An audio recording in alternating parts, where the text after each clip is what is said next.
सबको नमस्कार। रात के 8:30 बजे हैं और मैं आप सबके बीच में इसलिए जुड़ा हूं क्योंकि बहुत सारी अभी भी बातें बाकी हैं। जितना कहूं उतना कम। अगर आप अपने आप को समझदार मानते हैं, आप अपने आप को पढ़े लिखे मानते हैं, आप कहीं ज्ञान देने के लिए दो व्यक्तियों के बीच अपनी बात को रखने के लिए दबाव डालते हैं, मन मर्जी से कहीं न कहीं दूसरे को नीचा दिखाने का प्रयास करते हैं, तो यह जानकारी बहुत जरूरी है।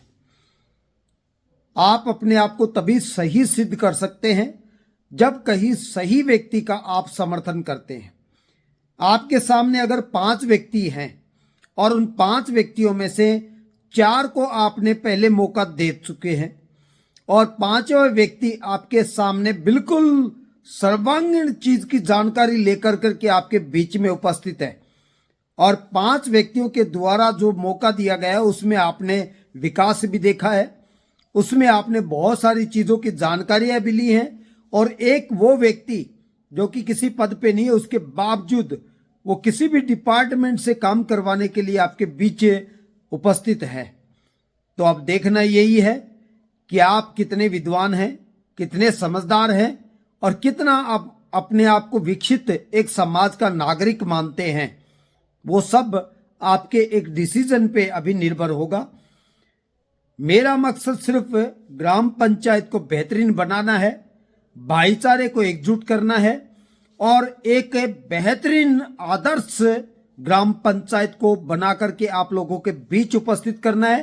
क्योंकि रोज मेरी उस ऊपर वाले से बातचीत होती है, वो मुझे मनोबल देता है, मुझे दिशा निर्देश देता है और अगर आपका रियल में उस ऊपर वाले पे विश्वास है तो गलत डिसीजन लोगे तो उसका परिणाम भी आपको भोगना पड़ेगा। ये मैं नहीं कहता, ये उसकी किताब के पन्नों में लिखा हुआ है। ना आप बच सकते हैं ना मैं बच सकता हूं। गलत का डिसीजन लेने वाला स्वयं भोगेगा और उसके आसपास उसके परिवार को भी भोगना पड़ेगा। तो एक ही निवेदन आपसे है कि रोज जो सुबह शाम आपकी हाजिरी लगाते हैं या कहीं न कहीं आपसे कहते हैं कि मेरा अंतिम समय है, तो आप उनको जाकर के कहिए या आते हैं तो उनसे सवाल जवाब कीजिए कि अभी तक ये ग्राम पंचायत आपके ही पास थी, अब तक क्यों नहीं किया, अब क्या कर लोगे। तो इन भ्रम की बातों से, इन भावुकता वाले पलों से आप दूर निकले, क्योंकि जिंदगी बहुत छोटी है। इस छोटी जिंदगी में आपकी स्वयं की जिम्मेदारियां हैं और उस जिम्मेदारियों के नाते आपका फर्ज बनता है कि आपने तो भोगा ठीक है, लेकिन आने वाली पीढ़ी है वो उसका शिकार न बने। कुछ लोग बहुत भावुक शब्दों को प्रयोग में लेकर करके हम सब के साथ छल कपट करते हैं और शायद आप भी उसके शिकार हैं। बच्चे, पहले आपके पास ऑप्शन नहीं था कि क्या करें, कि हमें इर्द गिर्द घूमना है। अब आपके पास ऑप्शन है और मेरे रूप में मैं ना तो अहंकारी बातें करता हूं, ना मेरे में अहंकार की भावना है, सिर्फ एक अंतर है। तो मैं सत्यता से आपको रूबरू करवाता हूं और उसके प्रमाण भी आपके सामने हैं। मैं हर एक ऊपर से लेकर के नीचे तक के सिस्टम तक जुड़ा हुआ हूं, हर एक योजना की जानकारी रखता हूं और हर सिस्टम के तहत मैं एक भाईचारे को बेहतरीन बनाने के पक्ष में भी हूं। तो आपसे निवेदन है, गलत निर्णय मत लीजिए।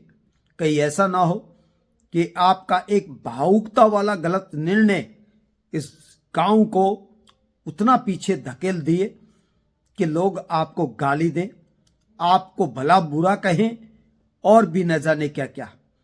मुझे उस ऊपर वाले ने एक ऐसा सिस्टम यहां पे दिया है कि मैं अपने समाज के आधार पे आप लोगों के बीच में नहीं आ रहा हूं। मैं सर्वांगीण विकास सर्व हित के लिए आप लोगों के बीच में आ रहा हूं। कहीं ऐसा ना हो कि जो बीत गया उसके बाद आप दोबारा उसको चाहेंगे तो बहुत मुश्किल होगा, बहुत मुश्किल होगा। आपसे निवेदन है, एक बार सर्व हित के लिए अपने स्वार्थ को त्याग कर करके उस व्यक्ति के साथ खड़े हो जाइए जो सिर्फ पूरी ग्राम पंचायत विकास के लिए आप लोगों का मजबूत एक सहारा बनना चाहता है, क्योंकि वो उस ऊपर वाले का संदेश है और उस ऊपर वाले पे आपका विश्वास है। तो सही निर्णय लेकर के एक सही निशान पे आप एक बटन दबाएं ताकि उसका सुख आपको घर बैठे मिल सके। मैं रोज जुड़ूंगा, जुड़ने का प्रयास भी करता हूं और जुड़ता भी रहूंगा। धन्यवाद।